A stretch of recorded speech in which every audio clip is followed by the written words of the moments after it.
딸기 농사 20년 차입니다. 20년 전에 시작할 때는 3동부터 시작했습니다. 지금은 모종동 포함하면 22동 규모 정도 되어 있습니다. 자가 연구를 했는데 하다 보니까 베니를 발견을 했어요. 3년 하니까 베니가 계속 나오더라고요. 저 종자원에 가서 이제 출연을 하고 품종 등록을 했습니다. 그럼 저는 딸기 농사 지으러 올라갈 건데 작년 기준으로 하면 한 7억 넘게 했지 싶습니다. 예, 저는 경남 산청에서 만년설 딸기를 재배하고 있는 박동영입니다. 올해로 딸기 농사 20년 차입니다. 20년 전에 시작할 때는 3동부터 시작했습니다. 지금은 18 하우스동이 있고요. 모종동 포함하면 22동 규모 정도 되어 있습니다. 20년 전에는 경남 차원에서 사업을 하고 사업이 뭐 잘 안 되고 순탄치를 못했습니다. 그래서 이제 사업을 포기하고 이제 기농을 했습니다. 처음에는 엄청 고생을 했습니다. 처음에 주위 분들한테 많이 도움도 받고 배우고 하면서 그렇게 해서 이제 벌써 세월이 20년 세월이 지났습니다. 여러 가지 사업을 했었습니다. 하는 것마다 힘이 들었어요. IMF 위기를 약간 겪고 그랬었습니다. 알겠습니다. 딸기 묘를 사가지고 심으면 농비가 너무 많이 들기 때문에 자가 연구를 했는데 하다 보니까 베니를 발견을 했어요. 그 다음 해에도 계속 관찰을 했습니다. 3년 하니까 베니가 계속 나오더라고요. 저 종자원에 가서 이제 출연을 하고 품종 등록을 했습니다.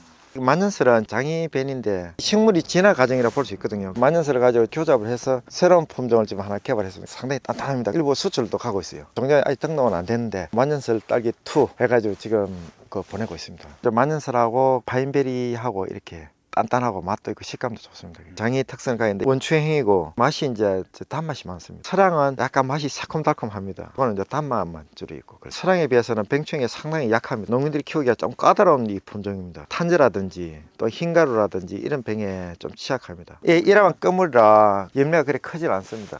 봄까지 하면 한 4방, 많게는 5화방까지 봄까지 따집니다.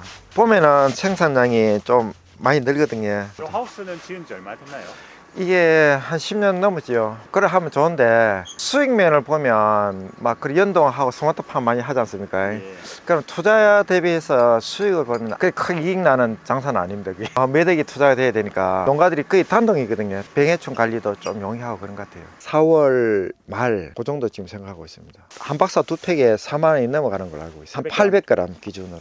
작년에 25톤 정도가 외국으로 수출이 됐습니다. 주로 동남아로 수출을 했고 절반이 이제 국내로 유통이 되고 국내 같은 경우는 뭐 백화점이나 마켓클리라든지 주로 소비가 되고 있습니다. 1년에 생산 양이 한 50톤이거든요. 18동에서 예, 50톤 예, 안팎 이걸 하면 좋겠는데 지금 그렇게 되면 외국산도 손을 써야 되고 외부 인력이 들어와야 되니까 관리하는데 한계가 있는 것 같아요. 그거 늘리기에는 역부족이 않나 이 생각이 듭니다. 수학계에는 외국인 인력이 한 4명 이상이 들어와 있는데 평소에는 육모하고 할 때는 저희들이 한 2명 정도로 됐고 이래 하고 예, 우리 가족이 제 집사람 딸까지 서희 우리 아들 며느리 이런 게 한 10명이 넘겠네요.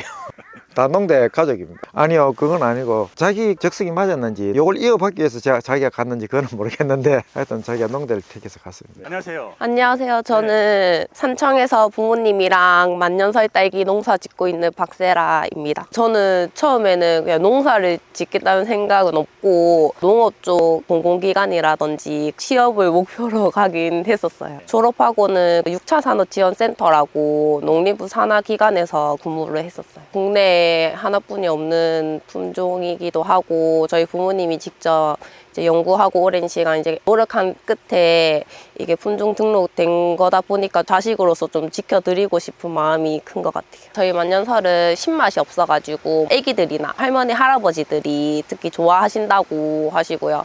또 임산부들 선물용으로도 많이 찾으시는 것 같아요. 매년 찾아주시는 고객님들도 많아가지고 너무나 감사하고 초심을 잃지 않으려고 노력을 하고 있고요. 계속해서 이제 찾아주시면 재배 열심히 해가지고 좋은 만년설로 보답해 드리겠습니다. 감사합니다. 겨울철 한참 날씨가 춥고 할 때는 한 13브릭스, 12브릭스 내외입니다. 이제 보약이라 그러거든요. 딸기에 좋은 그 영양분을 많이 공급을 합니다. 그런 건 또 농사 노하우고 하다 보니까 생선 아미노산인데 요 발효를 시킨 게거든요. 요걸 이제 공급하면 뿌리 활착도 잘 되고 또 식감도 있고 맛도 있고 그렇습니다. 며칠에 한 번씩 쓰시나요? 이게 보통 한 3일 주기로 한 번씩 들어갑니다. 이게 상당히 비싼 겁니다. 이게 뭐 말똥 조그만한 게 25만 원씩 하나 저희들 쓰고 있고 그러고 우리가 또 자체적으로 담은 뭐 쑥 액기스도 있고 그렇습니다. 이 지리산에 나는 각종 약초 끓여 가지고 그 액기스도 공급을 하고 있습니다. 그래서 전 동을 다 관리하고 있습니다. 우리는 GAP 농가입니다. 우수 인정 농산물. 예. 예, 이거 유황인데 이 흰가루병이라 해야 그게 예방이 됩니다. 예, 이것도 하나의 이제 친환경 농법이죠. 연기가 이렇게 이제 나옵니다. 그러면 고기 이제 살균 작용을 합니다. 한 70% 정도 되면 다 익었다 봐야 됩니다. 저희들이 수출이 나가기 때문에 한 70%에서는 다 수확을 합니다. 오늘 인도네시아 이제 발주가 나서 오늘 예, 수출 나갑니다. 만년사람 우리 고유 언어거든요. 네. 우리 딸기가 약간 이제 핑크색이지 않습니까? 그래서 그 외국 분들이 쉽게 이제 접근할 수 있도록 핑크벨이라는 이름 지어가지고 수출하고 있습니다. 오늘 아침에 수확해서 1시에 검역받고 오후에 공항을 통해서 이제 수출 나갑니다. 알려지다 보니까 백화점 MD가 실제 왔었습니다. 만년설이라는 이름 백화점 MD하고 같이 지었습니다. 글쎄요, 뭐 만년설 하면 저희 집 사람 이름이 만년인데 잘 지었을까요? 우리 집 사람 이름 국내 1호 예, 흰딸기인데 그게 이제 일본산 딸기가 지금 다양한 이름으로 지금 현재 시판되는 걸로 알고 있습니다. 다른 딸기 농가들에서 이 만년설 딸기 이름을 쓰기도 하죠. 그게 좀 문제가 많이 되고 있습니다. 딸기의 고유한 그 이름 하나 정해가지고 그렇게 좀 판매가 됐으면 좋겠습니다. 왜냐하면 가격이 또 결연히 일어날 수가 있거든요. 품질에서 만년설 딸기가 차이가 나는데 그 맛도 틀리고 품질도 틀린데 그걸 다 만년설 달면 안 되죠, 그죠? 네. 예, 그래서 이제 그 딸기만의 이름을 가지고 판매를 하셨으면 좋겠습니다. 그럼 저는 딸기 노지로 올라골긴데 저희들은 하우스 동이 많기 때문에 작년 기준으로 하면 한 7억 넘게 했지 싶습니다. 돈 많이 벌 수 있겠다 이렇게 생각하시면 막연히 달려드시면 힘들어요. 저도 20년이나 긴 각고의 노력과 어려움을 다 헤쳐나왔기 때문에 그런 이제 지금은 좀 성공 가도를 달리고 있는 겁니다. 네. 예. 언론이라든지 이런 데 보면 어떻게 청사진이 참 화려해요.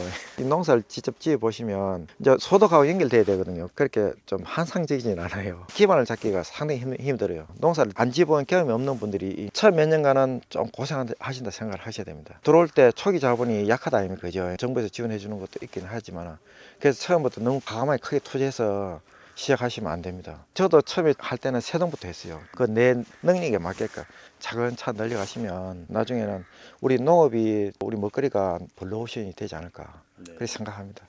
그러면 뭐 얼마든지 저는 가르쳐 드립니다. 저는 완전 오픈이 되어 있으니까 네. 그렇게 배우고 싶다면 언제든지 연락 주시고 오시면 대환영입니다. 우리 만년 딸기를 사랑해 주시고 소비자님들 너무너무 감사하고요. 안전한 먹거리로서 공급할 수 있도록 최선의 노력을 다하겠습니다. 저희들 믿고 안전하게 드시면 되겠습니다.